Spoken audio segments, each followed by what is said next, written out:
naye ya mbotama le 14 décembre. Anniversaire naye mukolo ya lelo ya mbotama. Abotami justement le 14 décembre 1932. Alors, tout IDPS soutenu par Moïse Katumbi. Et où tu vois, Moïse Katumbi est avec M. Kabila. Bazali ko partager, l'indemnité, il y a un pourcentage sont partagés. Nous colonie ni Moïse Katumbi a soutenir l'IDPS. C'est-à-dire, mon côté, dans le lobby, mon côté. Mouta ko salibomate tel que Kabunda lobake, j'assume l'intérim du président Akeba. S'il était du Mazembe, il n'a pas hasardé avec l'UDPS. Na katia ministre de la loi électorale en guise de quoi? Yanini, d'abord la CENI, c'est pour M. Kabila. Nanga travaille pour Kabila, pour individu Kabila. Nanga za solo penza congolais. Nous devons être sincères, makamozo salamaza mbokate. Muto kende ki batosa. Lelo yokotambola l'encontre ba texte IDPS. Et petala mutongo a convoqué conclave naie. Et ça lui même pas pour somi balé mbala moko congrès moko IDPS moko oyo wapi et sengelo tunangai IDPS moko oyo ezali kotosa ba texte na biso a partir de ozali kotosa statut na biso a partir nde yango IDPS baza sir na makambazo ba pesa le kutate za ba vérité kokoma na te kokoma ngomate ezaka site moko image ya Congo et pas il y a la patronne, hein, Babi, la patronne Yvonne. Mboka Mobimba, merci na internaute ya monde entier ba o balingaka kolanda émission Coin du Courrier na site Nabino image ya Congo. Coin du Courrier zaka présenter na ngamoko Yvonne Miandabu. Lelo lisusu na kata Coin du Courrier tu as bien invité moko tozela pendant longtemps. Yvonne ndengeni no lukaka ete kende ko lukaye en tout cas lelo pour la plaisir ya ba curieux na ba curioso balingaka koyeba parce que biso vraiment to linga kozwa information na modindo toyeba nini ezolekate nini pe ezoleka pour la plaisir ya batu nyonso bazolanda nga sikoyo naza na esengwa oyebisa bino invité nanga ya poko lelo eza ndeko Médard ya UDPS batu ba mituna ndeko Médard ya UDPS a makendati ti azali donc na munoko na ye na micro na biso nde tokoyeba ndeko Médard ngo ya IDPS oyo wapi ndeko Médard mbote na pesi mbote mingi mopanzi sango na azali ko pesa pe mbote na balandi na ngai nyonso ya mboka na biso Congo démocratique pe bao bazolanda ngai na libanda ya mboka Congo démocratique mbote na bino nyonso mbote na bango ndenga na lobi bazoyeba te ndeko Médard oyo ya UDPS oyo wapi po ba IDPS kuma ebele ozo yebisa zuko zo maintenir kaka IDPS oyo yo to changer to ba IDPS eza no lenge nyonso bandeko bazolanda siko na ngonga oyo ya liboso nazali koloba na yo mopanzi sango pona mokolo ya lelo pona koyeba ke ndeko Médard na respect nyonso esengeli to pesa d'abord na kondo te na lobi na mwana mboka Etienne Tshisekedi oyo lelo ezali mokolo na ye ya mbotama le 14 décembre. Anniversaire naye mokolo ya lelo ya mbotama. Abotami justement le 14 décembre 1932. Alors mwana mboka Etienne Tshisekedi oyo biso nyonso peuple congolais toyebi ete azalaki espoir ya peuple congolais. Na yango pe sengeli te na loba lisusu kaka pona yango te. D'abord nazali koloba pe en son âme. Mwana mboka Etienne Tshisekedi banda mukolo oyo atikaki biso kolo yawe azwaki molimo na ye akokisi mibu zomi, c'est-à-dire sans azomi pardon, sans azomi banda akufaki le 1er février 2017 1er décembre akokisi sans azomi. Donc Etienne Tshisekedi sans azomi banda kufi Etienne Tshisekedi lelo tozali le 14 décembre mukolo na ye ya mbotama esengeli mwana nyonso ya UDPS esika azali congolais nyonso oyo amonaki ke oyo ayebi ke mwana mboka Etienne Tshisekedi azalaki espoir ya peuple oyo esengeli te totosa mukolo oyo ezali kitoko yango na ngai pe ndeko Médard na lobi bayike nyonso bazo kolanda nga na tango oyo ezali mukolo ya mbotama ya mwana mboka Etienne Tshisekedi mukolo mbotama na ye obino moko bo respecter na nte bongo batu bali banda ba osani po toyo koyokela okaka na munoko na yo tout le monde banderole tout le monde est logoté bon de son vivant peut-être vous fêter anniversaire mais au fisc pour la mémoire na pour na nini lelo ata eloko moko te sali. Merci olobi yango menga mutu na rappel nga mutu sali rappel oye beza malamu ko sala eloko mokili mobimba eloko na mokili mobimba yoka biso tozalaki na parti politique oyo esengeli peuple congolais nyonso azwa ndakisa na kati de son vivant mwana mboka Etienne Tshisekedi alobaki boye ma date de naissance anniversaire na ngai ezali à caractère individuel ezalaki ya nation nyonso te toloba bien ya ezalaki lokola ba dictateur oyo te Mobutu te oyo ba mususu baza en cours te Etienne Tshisekedi azali ndakisa ya démocratie na kati ya mboka na biso Congo démocratique yango to banda ko benga ye père de la démocratie lolenge ya mukolo na ye ya mbotama lelo le 14 décembre ngai nde mutu nazo lobela oke lelo ezali mukolo ya mbotama ya mwana mboka Etienne Tshisekedi attaque aza susute pe en son âme ndenge mona yebisi yo oyoki yango mutu a fêté na ndenge na ye mutu na mutu a fêté na ndenge nini tozoloba si tout le monde reconnaît Etienne Tshisekedi comme le leader congolais ozali na boyebi ata na kolamukana ya mokolo malelo okosala nini mona na lobi boye mutu nyonso aza congolais mutu nyonso azali membre ya UDPS combattant ya UDPS esengeli na mokolo ya lelo ezali mokolo ya respect mpona mwana mboka Kondo Etienne Tshisekedi. Lelo tokokoloba eza mokolo ya anniversaire ya président o batu mususu peut-être bazaki ignorant bayoki quand même que non et asutuki anniversaire ngo ezande lelo bon mais to ebite ndeko meda ngai ni bandenanga na tuna kiyo ozana UDPS medanga ki na yeba UDPS o ndeko meda ezaka biso to yebelaki ye to a changer ponga pe na monoka. Merci. UDPS ezali kaka moko landanga malamu ndeko mwasi UDPS ezali kaka moko UDPS moko oyo wapi esengelo tuna ngai UDPS moko oyo ezali kotosa ba texte na biso a partir de oyo ezali kotosa statut na biso a partir nde yango UDPS zolo nanga malamu yango nga nazali UDPS oyo etosi statut oyo révisé modifié par le président oyo ezalaki notarieux na oyo lelo akena ngambo mususu Bruno Tshibala na rolenge na ye oyo statut ya 2013 ngai na kati na kena UDPS ya pembeni te na kena UDPS oyo le respect des textes existe soki mwana mboka Etienne Tshisekedi azalaki ye abandaki kotosa akufi na respect ya texte ndenge nga nazoloba na yo sikoyo mwana mboka Etienne Tshisekedi akufi na respect ya texte oyo nyonso azali membre ya UDPS soki azali ya solo membre ya UDPS soki ya solo statut na biso na lolenge ezali kosenga il faut toyeba ke UDPS ezali kaka be moko ndoko lobi UDPS eza moko déjà tolongoli ndeko Bruno parce que tangi ndenge ya kiete bat ba comprendre que za kuna te quand même pour UDPS ngo moko eza ya mwana mboka Mobake eza na ndeko na biso Félix Tshilombo et toza pe na président na biso Bruno Tshibala akomi président UDPS sikoyo na bandi kulimbola moko elingi koloba boye eza soni na mawa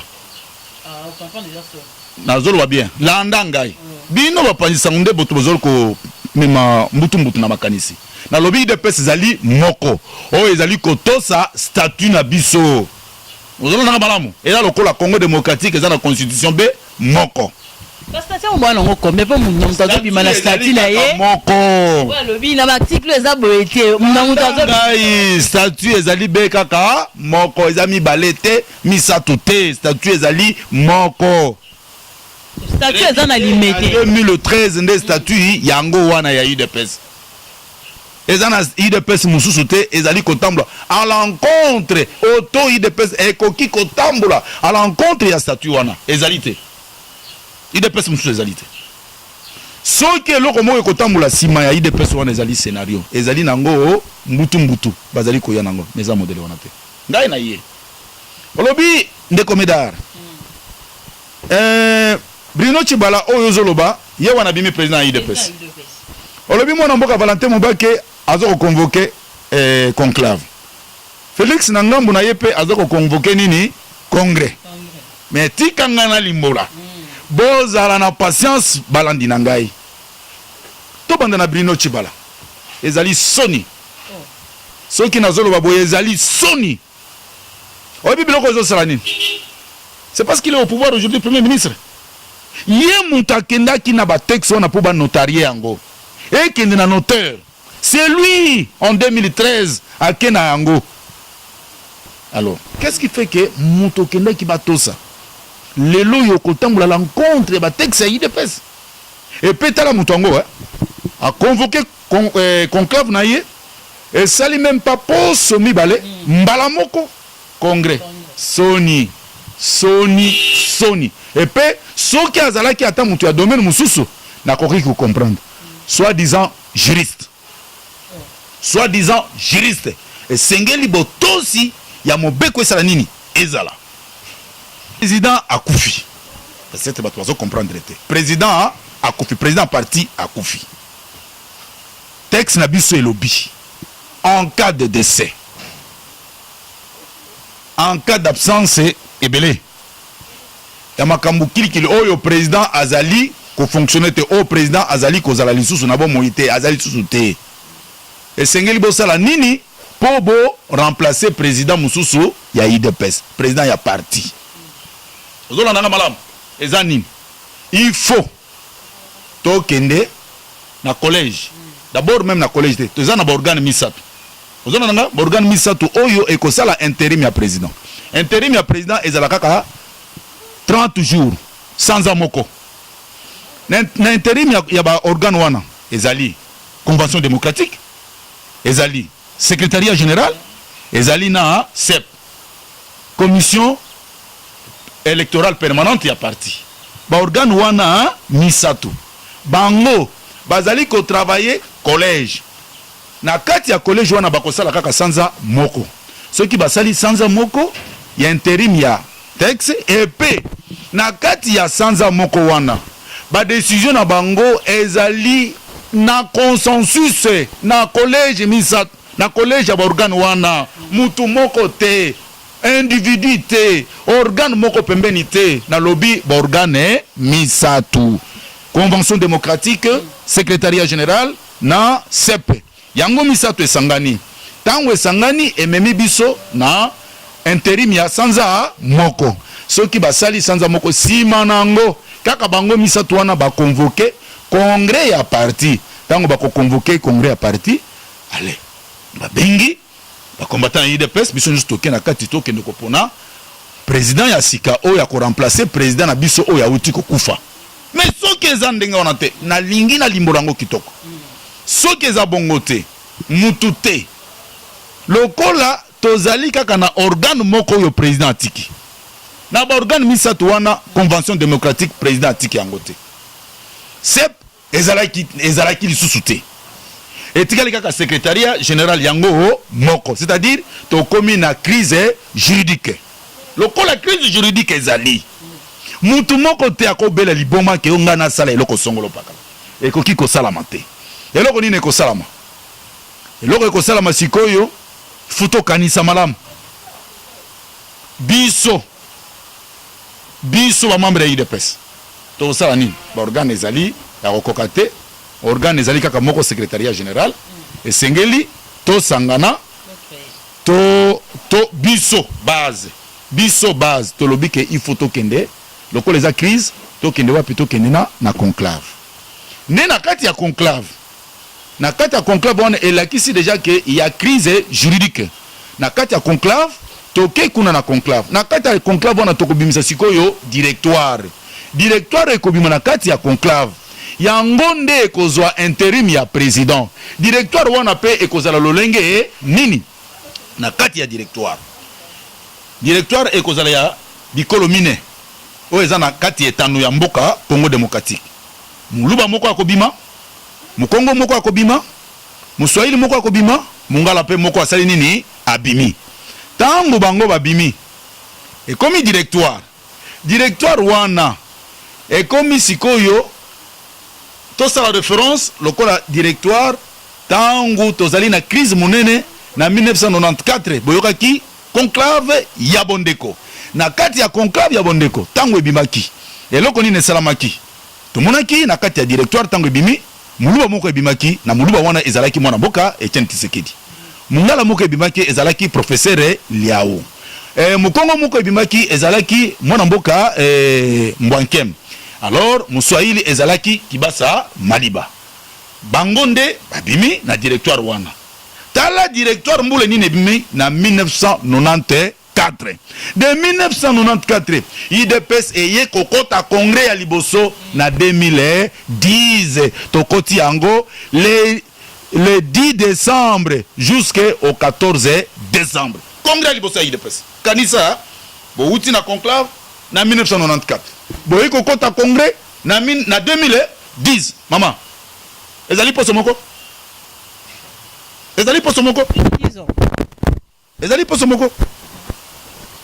10 ans que tu t'es 20 ans après. Est-ce que Eza Bongo poste moko scénario ezo salama yangote. Alors tozonga kaka sikoyo biso ndenge totikali ya mutu moko te akoki ko convoquer congrès.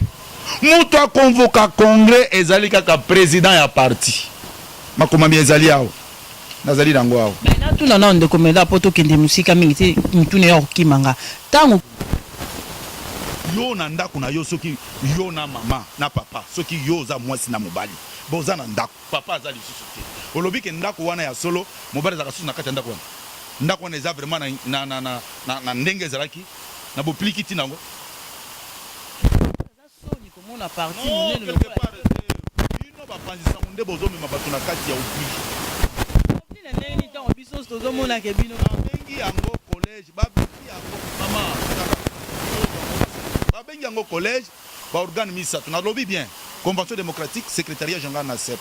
Alors mibale président atiki yango te mibale président atiki yango te atiki convention te atiki CEP te président atiki kaka secrétariat général yango moko c'est-à-dire nango nyonso na président bandaki kondima ngo mpo na nini ntango secrétariat ezali déjà c'est-à-dire nyonso ekufi eloko moko eza te donc wana soki moto akomeka engai secrétaire nasala tu a violé no okoki oyo akosala ngo aviolé statut ya parti eo ngai j'assume l'intérim du président tala etour de tribunal muyibi wana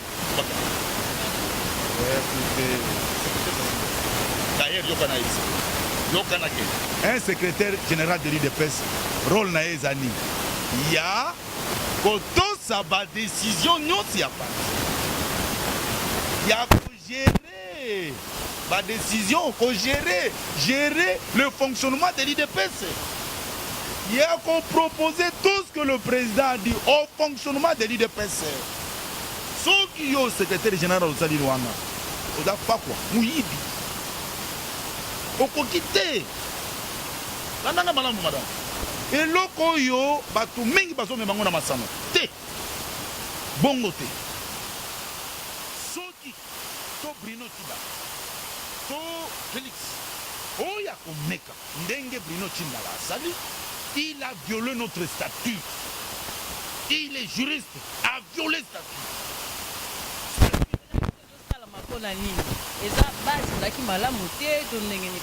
nge tozali awa il faut to se référer na kotambola ya parti mana parce que unification ya parti ezala na kati fonctionnement ya parti ezala kitoko d'où esengeli vraiment eloko moko esalamaka base na lolenge nango na ndingisa nango parce que l'UDPS ezali pyramide renversée. l'UDPS n'est pas un parti politique parce que kuna likolo so bafakwa bazali ebele kaka bango baloba bato na CTT base siko esali nini tosali mbiangama ya conclave à travers la pétition na biso oyo ezalakisa que c'est nous biso base nde todécide tobengami ke conclave esala nini esala ce n'est pas ndeko mobake oyo ozolobake ndeko mobake te ndeko mobake ya bato te ndeko mobake azokolanda botosi ya texte na biso ya statut na biso ndeko mobake aza na libanda ya statut ya parti te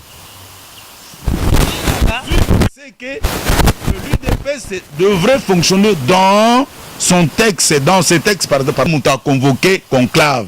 Le conclave est convoqué par, c'est-à-dire la base, c'est une convocation de toute la base à travers ma pétition Tosali.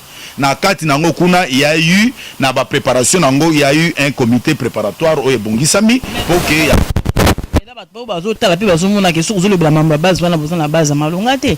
par rapport à Batumisu, on a eu le pèse.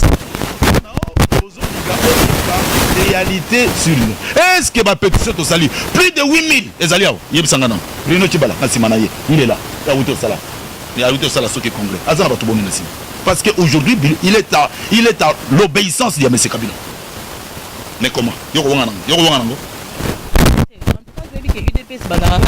tolo bananu yoko comment c'est une obéissance à M. Kabila il est à l'obéissance de M. Kabila. Il peut dire contraire à M. Kabila aujourd'hui. Il n'est pas. Il est à violer le statut à parti. Si le lo Kabila part, quitte le Congo pour nous, c'est du mensonge. Ceux qui ont dérobé Mbongo ya Kabila pour moi qu'il est président, il est quel président de l'IDPS? En l'occurrence des à peine ezalaki kaka Mobake Koto yo Félix Koto mais les autres aussi Bruno Tshibala pe président. C'était l'accord il y a Saint-Sylvestre, la nouvelle formulation, le président de la République est consulté. La nouvelle formulation. La nouvelle formulation na kati il y a accord. Le chef de l'État Saline a consulté. Na 2% en etikalaki. Alors, tangu ba Félix, ngana solo bango ouvertement, bande ko bana malam. Ba Félix ba yebisi bango or que non le chef de l'État il faut consulter rassemblement. Bango ba bombi ba sali réunion de 20h à 2h du matin sans que ba yebisa ndeko Mobake. Et na tongo c'est le protocole d'État abandi ko benga ndeko Mobake mais bino bazo zela bino rassemblement alobi que ce n'est pas moi qui engage le rassemblement botu na ndeko Chilombo. Or que basangana qui déjà na likambo na po moi beaucoup tanate parce que ils étaient au soutien de M. Kabila. Nous souvent na kosani c'est pour un glissement que M. Kabila a en 2018 pour réalité zalate. Alors ne protocole d'État ayé ko définir na M. Mobake que bazo ko benga yo en qualité de personnalité politique yo moko yaka. Ndeko Mobake pe a pona cause à la confirmer à Bengi Nemi que le chef de qui est le chef Azali directeur ya cabinet ya M. Kabila mais il est allé devant tout le monde ils allaient kamoko bomba te Mobake asala ki na li kamoko bomba na ah bango bato zo keno kolia kambonga bato ya Kabila na butu bato nyo ce qu'ils sont en train de faire c'est Kabila ils allaient kuta ba voyage ba kenda ba zonga izani c'est M. Kabila. Oh, yo zo confirmer biso. Tozo ke ndependa malimi ko kita. Parce que qui a convoqué congrès kaka ndenge Tshibala kutani na mbeba oyo esengeli etumbu ezala yepe akozwa ndenge moko. C'est-à-dire moko te na lobi moko te. Muta ko saliboma te tel que kabunda lobake j'assume l'intérim du président Akeba. S'il était du Mazembe, il n'a pas s'hazardé avec le DPS, n'a qu'à statut à parti. Basala Massanote. Massanoane Ezalate. C'est-à-dire, salut, mémoire, il y a président, n'a pas bazo tamble en dehors, il y a statut. Mais ceux qui mutazo tamble n'a qu'à statut, ce n'est pas salir. Bato Bayebi, ils sont. Na makambo ya mblinga tel que Bruno Tshibala ba Félix bazo tamla za makambo kutate le monde batunus bazo yeba bango ya solo penda o ya IDPS nani ya ko organiser voilà congrès ko utaka wapi poto kende na congrès bo uta nanu na kati ya conclave o yebimisa directoire epesa biso batu mine batu wana pe mine wana to bengi directoire wana dans espace linguistique wana basali intérim pe ya sanza moko si manango ba convoquer congrès toke na congrès kuna toke pour na président sika ya parti ya lolenge wana batozo tambula oya bino nde zema na procédure normale c'est-à-dire la société c'est-à-dire membre ya UDPS actuellement nous sommes des partenaires politiques au sein du parti biso nyonso UDPS biso nous appartient mais toto ça texte ya parti.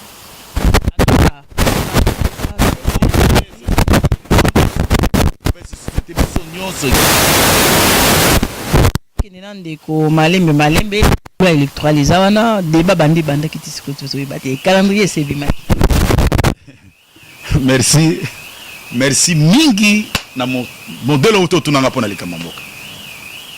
Mais c'est Kabila na ba institution en cours. Ezalaki pona mobu moko. Tango ba lobby accord ya Saint-Sylvestre, c'est-à-dire il y a le 31 décembre. Yoko yebisanga yawa. Tout n'existe plus. Il n'y a aucune institution légitime en RDC. Ezalité. Abongo akokende ko bimisla rabiso loi électorale en guise de quoi? Yamini, d'abord la CENI, c'est pour M. Kabila. Nanga travaille pour Kabila, pour individu Kabila. Nanga za solo penza congolais. Nous devons être sincères, makambo zo sala maiza mbokate. Eloko nini nanga koyo bisa biso bien eloko nini Kabila biso de son vivant si Kabila est en RDC à kotika la ko organiser l'élection en mboka oyo jamais.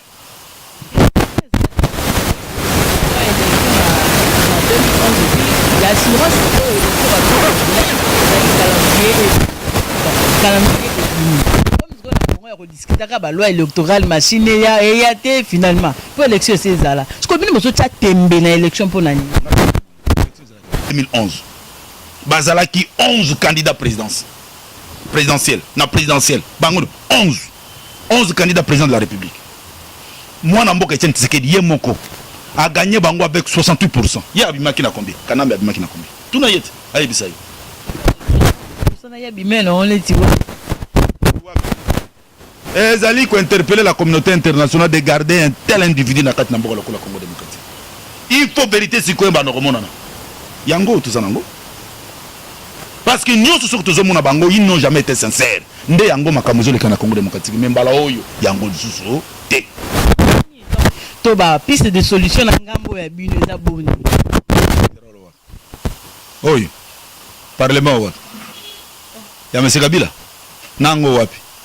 Mwana musala garçon de course ya Kabila. To bemina ko ya Kabila. Avec quelle liberté? Avec quelle démocratie? Tout le monde a allé quoi afficher. Bandeko bazolanda ngai, banda na banda tilelo. Bayoka ngande ko medara tia bongona. Bengi ndeko medar te. Ndeko medar zo c'est la peut-être 100 000 baninga bazo ke ne peut-être pour na baki.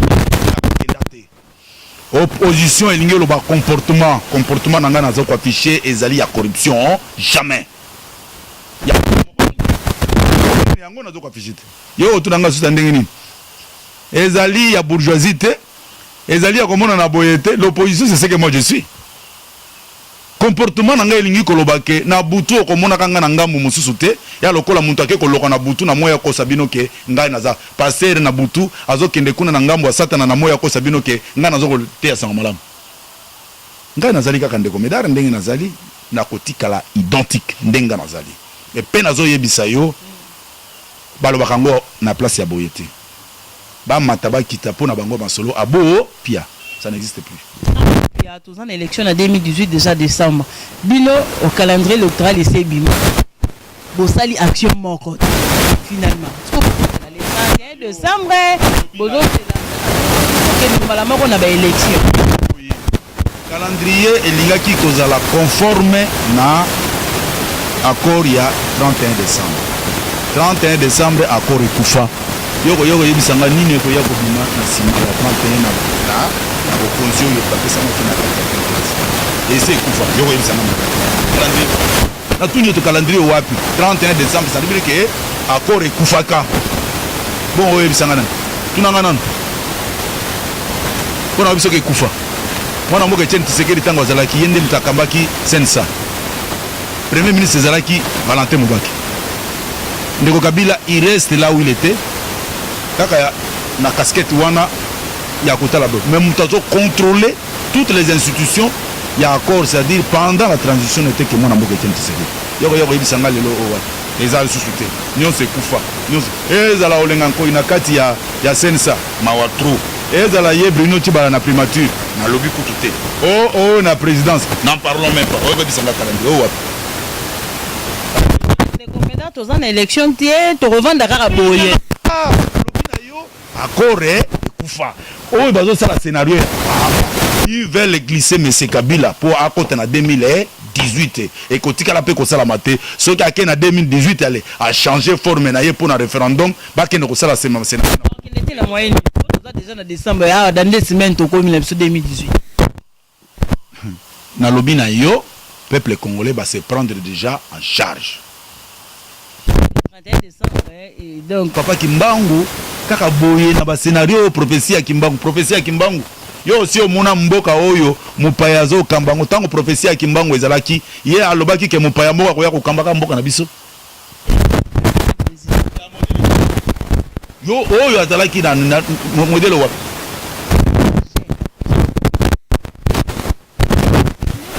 explique biso passe tika ndenge mala mboka ndeko Médard alobi toza na ba réseaux sociaux biso ba toza presse en ligne et 400 ethnies na Congo démocratique isa pasi oui ezali ba pays oyo eza na est ya mboka na biso te baza na jamais kozala balkanisé bakabola ngo eteni nako pesa ndakisa moko ezalaki na secrétaire général moko ya ONU alobi nga nakende kopesa indépendant namonaki oyo alingaki komeka wake ekoma est wana ekoma république populaire ya mwaka alingaki kamona ekosalamaka jamais opposition nde ekosalamaka nango bokoma ata 200 000 c'est pour quand de 8000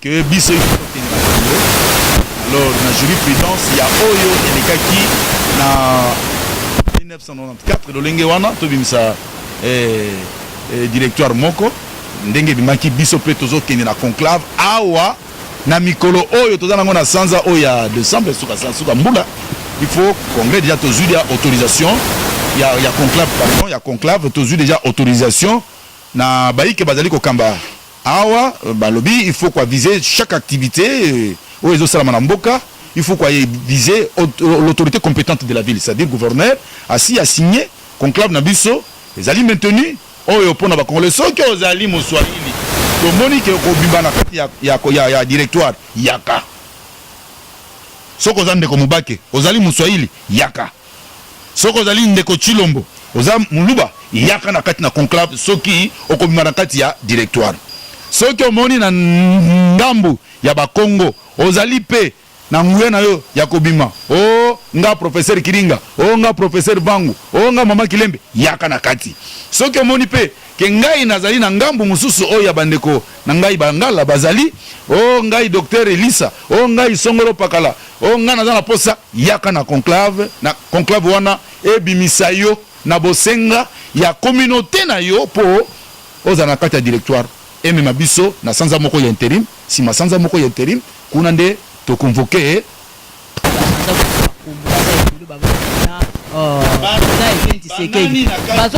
conseil nini na makambo bozosala bino boza na kombo ya IDPS soki yo longwa IDPS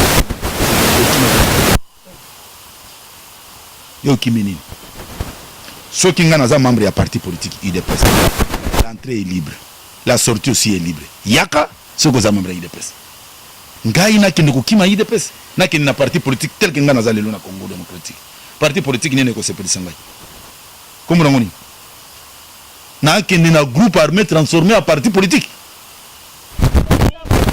parti politique et que la parti politique ezali ko évoluer parti politique à venir des partis politiques nako kende esika o ezali te ezali ki groupe armé et se transformer en parti politique parce que bazana contre de bourg na peuple congolais voyez bien ngo ngana ko kende place modèle wana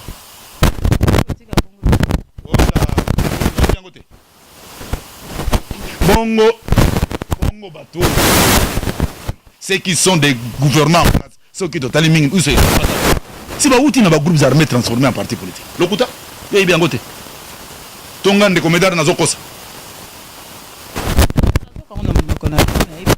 conclave peso senga mbongo makambo nyonso bosala bozosala nguna moyeni boza na place te boza na ministère moko te nani azosoutenir makambo nyonso. Aïe aïe aïe, nous avons nos partenaires.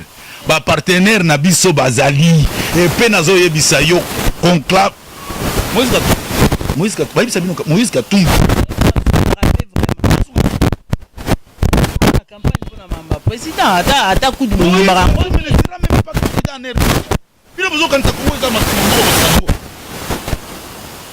bato nyonso baza na double nationalité en RDC bakozwaka tant lisusu te ya kozala bakandidat na mboko bino bozosaka na mboko oyo. Donc Congo démocratique ekomaka n'importe qui. Il a été commissionnaire, il y a matière de fabrication d'armes de destruction massive. Il doit être candidat à la RDC. Tous à la sincère, dans ma campagne, ça n'a pas un bon abisso. Congo démocratique, ça n'a pas un côté. Non, mais ça va. Tala. Hillary Clinton, il y a un abimissime livre. Au Kabila, le plus assassin qu'on l'a coûté Hitler. Hein? Bazana Manen. Tout IDPS soutenu par Moïse Katumbi. Et où tu vois, Moïse Katumbi est avec M. Kabila. Bazali ko partager, ben d'immunité, il y a un pourcentage sont partagés. Nous colonies ni Moïse Katumbi a soutenu l'IDPS.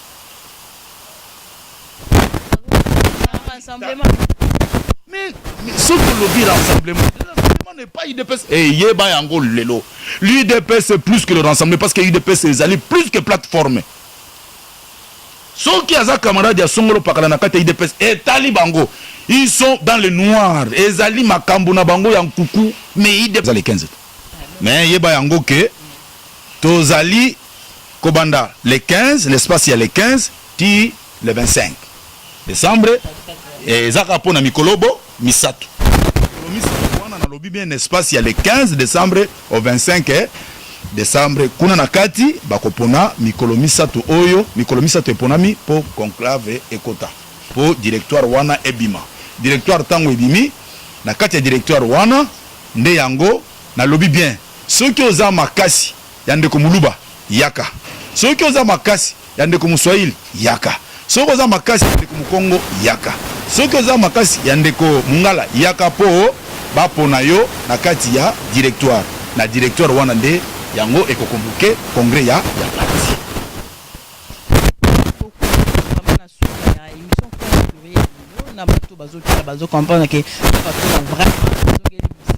Après un vraiment comme on a dit et puis en tout cas à la sûr que non chaque semaine bobando mon a une image ya Congo pourquoi tu banda qui émission ngo na anniversaire ce que tu le dis lelo ozo garder souvenir moko ya président eza souvenir ni oh souvenir à regarder yango na mwana mboka Etienne Tshisekedi d'abord ndenge na zana kati ya IDPS cette constance Etienne Tshisekedi azalaki mutu ya principe Etienne Tshisekedi mutu asali pongana zala boye pona nini naza gauche droite te na kotuna nani yo asia yokanga nazo kende kolanda katonga na zana sima ezalaka te Etienne Tshisekedi constance détermination engagement dans l'idéal et la vision du parti. Yangonde Salakaye. Yango wana pe ngana zana simalo wana. Faux posant parce qu'ils n'ont pas un comportement correct. Ils sont la nuit avec d'autres. La journée, ça peuple congolais, ils sont des opposants. Par rapport à nous. Yango nande nazo ulobake. Nazana esengoya. Il y a souvenir wana nabo moinanga pona ndeko. Mwana mboka Etienne Tshisekedi. Paix en son âme. Nazo commenter. Pour net pe alilo okozwa yo.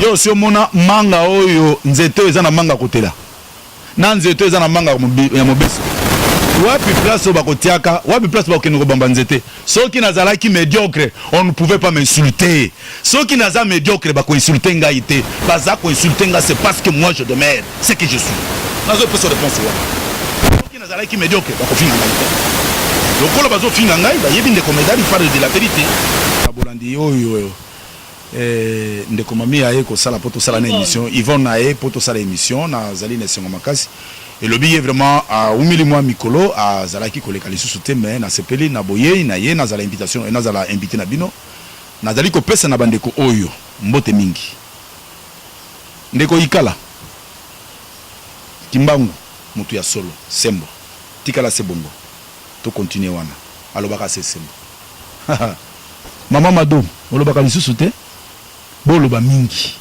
bakanisa te ke botikala mboka eza ya biso bolobaka jipe manga conclave eza ya yo ya biso boya que vraiment eza esengo tozokende na conclave papa Nestor Ngoi tosololaki te mais tozosolola nazoloba na bino mingi docteur nazopesa na docteur Beya mbote mingi na pesi mbote mingi ndeko Billy tosolola tango nyonso ezali esengo ndeko bili tosolola tango nyonso bandeko nyonso baza ya ngai tosolola tango nyonso ntatikala nsima te po ezali na ntina mpo nini tozosolola awa na bino mikolo na mikolo po bazokoyoka mpasi etali bango me nazali koyebisa ke bino nyonso bandeko na ngai ya Congo démocratique esengo bino boza na libanda tolobaka sembo oyo efingamaka te ndenge ndeko mwasi atuni ngai baza kofinga yo soki ozofinga ngai na salon na yo moko oyebi mpo ozofinga nazali manga ya kotela na nzete esengeli bokitisa yango okobamba libanga yango wana nazali na esengo wana bayo mpe bazali kosepela na ndeko Médard nazali kopesa bino numéro na ngai mpo à tout temps toza na contact na bino toke plus 243 97 00 19 680 na bandeli plus 243 97 00 19 680 Yami Balé plus 243 89 72 46 571 la bandeli plus 243 89 72 46 571 na pesibino so mbote mingi.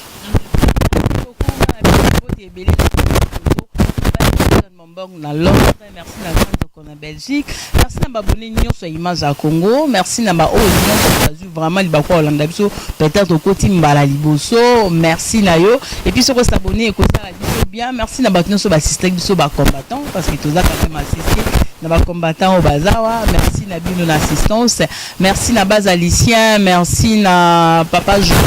Merci na grand frère nanga confrère na Paris tokuta ninga na bino mbala sima pour le niveau baza sir na makambazo ba pesa lokuta te za ba vérité kokonga na te kokonga te ezaka site moko Image ya Congo point et pas ya la patronne hein babi la patronne Yvonne